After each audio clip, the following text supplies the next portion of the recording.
Bienvenido a Crónica Fútbol. En esta ocasión te traigo una segunda parte de rivalidades entre selecciones más populares. Te agradecería si comentas o agregas más datos acerca de estos duelos clásicos que presento en este video, o si existe alguna corrección que hacer.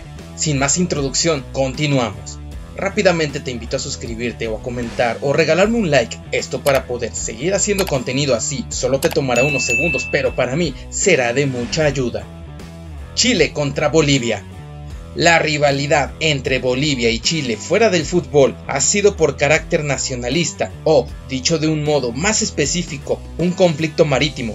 Estos dos han mantenido una disputa territorial por la salida al Océano Pacífico, teniendo su origen en la conocida Guerra del Pacífico, el cual fue uno de los principales conflictos armados a finales del siglo XIX. Tras este antecedente, esta rivalidad se ha llevado a la cancha donde los chilenos han mostrado una superioridad tanto en eliminatorias mundialistas, la Copa América, así como amistosos internacionales. Estas dos selecciones se han encontrado en 48 ocasiones, con 32 victorias para Chile, 7 victorias para los bolivianos y tan solo 9 empates.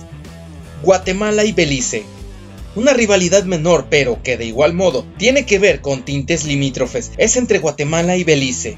El diferendo territorial entre estos dos países se debe a que Guatemala reclama a Belice aproximadamente 11.030 kilómetros cuadrados de su territorio, así como centenares de islas e islotes. A pesar de que Guatemala reconoció la independencia de Belice en 1991, nunca aceptó las fronteras y sigue actualmente en reclamo de estas. Por esta razón, cuando se han enfrentado en partidos de fútbol, es normal que se viva cierto tipo de fricción, tanto en clasificatorias de la Copa Oro, clasificación al Mundial de Fútbol, amistosos, así como la más reciente CONCACAF Nations League. Se han enfrentado en 11 ocasiones con 8 victorias de Guatemala, 3 empates y hasta el momento ninguna victoria para Belice. Irán contra Irak. Por sí solas, estas dos naciones hablan de conflictos armados. La guerra entre Irán e Irak fue un conflicto bélico surgido entre estas dos naciones, la cual Irak comenzaría desde 1980 y se dio hasta 1988, finalizando sin un claro vencedor, pues el cese al fuego se debió en parte de Irán fracasando en su intento de derrocar a Saddam Hussein, e Irak fracasando en su intento de anexionar territorios iraníes. Esta guerra incluso ha sido comparada con la Primera Guerra Mundial debido al uso de las mismas tácticas de combate, además de recordarse como un conflicto costoso tanto en vidas y en lo material. Se podría ahondar mucho más en el tema, pero de mínimo uno ya se podrá imaginar la magnitud que estos antecedentes ocasionan en la gente y, aunque en menor medida, pero no menos importante, en la fanaticada, al ver enfrentarse a estas dos naciones en el fútbol. En sus 28 encuentros, los iraníes se han impuesto en 16 ocasiones, 6 han sido para Irak y 5 terminaron en empates. Argentina contra Uruguay. El llamado Clásico del Río de la Plata es el enfrentamiento entre las selecciones de Uruguay y Argentina, catalogado como una de las mayores rivalidades del continente, así como de la historia del fútbol. La primera vez que se jugó este clásico fue en 1901, donde Argentina ganó 3-2 en Montevideo.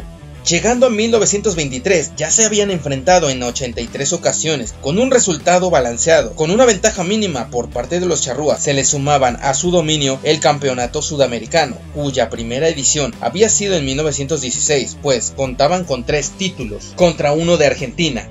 La rivalidad crecería en 1924, donde el 9 de junio, donde Uruguay ganó la medalla de oro en los Juegos Olímpicos, en una época donde, al no haber mundial de fútbol, aquel título era el más importante, así que el albiceleste no se podría quedar atrás por demostrar su poderío.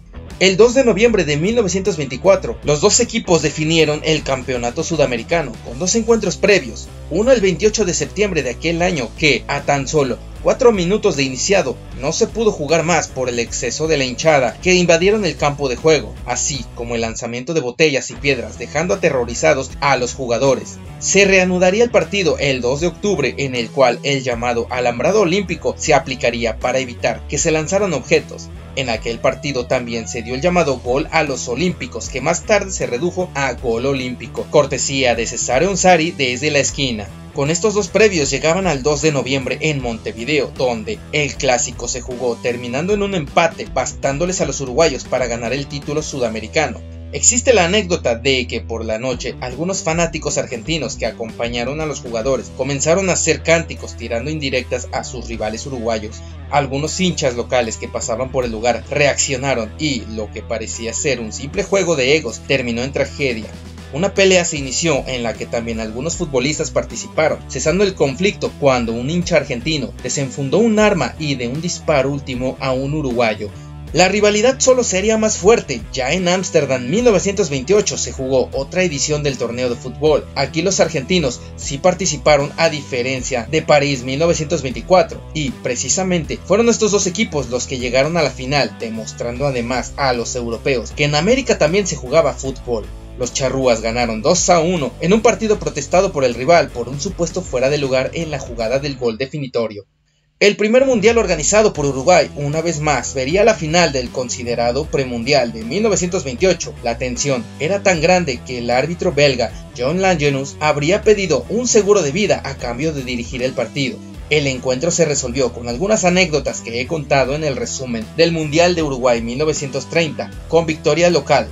Posteriormente, hubo altercados en la embajada uruguaya en Buenos Aires, lo cual ocasionó que las relaciones futbolísticas entre los dos países quedaran dañadas, y sería por 2 años y medio que el clásico no se volvería a dar. Fue hasta la Copa América de Perú 1935 donde se volvieron a ver en la final, pero los organizadores prohibieron que jugaran con sus colores habituales. Uruguay vistió de rojo y Argentina de blanco, donde estos fueron derrotados 3-2. Los charrúas ganaron duelos más importantes, aunque los argentinos les llevaban 31 triunfos de diferencia. Pasaron 56 años para que se volvieran a ver en un mundial, y fue en México 1986 que enfrentó a Maradona contra Francescoli. La albiceleste salió triunfante 1-0 en octavos de final, con gol de Pedro Pablo Pasculi, mandando a casa a los uruguayos. Un año después de aquella eliminación, Argentina organizó la Copa América y, debido a que la vigente campeona de aquel torneo era Uruguay, estos entraron a jugar directamente en semifinales, donde enfrentaron a la local. La venganza de los visitantes se consumó con gol de Antonio Alzamendi a unos campeones mundialistas que llevaban precisamente la base del equipo que levantó la copa. En el nuevo siglo la rivalidad tendría más capítulos por añadir al historial. En noviembre de 2001, ambas selecciones empataron en Montevideo por la última fecha de las eliminatorias para el Mundial 2002, en un resultado que, según cuenta el exfutbolista y director técnico Juan Ramón Carrasco, estuvo acordado, pues, si no se daba ese resultado, Uruguay se perdería el Mundial por tercera vez consecutiva, con lo cual quedaba entredicho que además de una rivalidad, existía una especie de hermandad. Como resumen, este clásico es el encuentro internacional más jugado en la historia del fútbol, con 197 partidos, donde Argentina se ha llevado 92 victorias, Uruguay 57 y en 48 ocasiones han terminado en empate. ¿Qué otras rivalidades te gustaría que abordáramos en una tercera parte? Coméntalas y regálame un like. Estás en Crónica Fútbol y nos vemos en la próxima.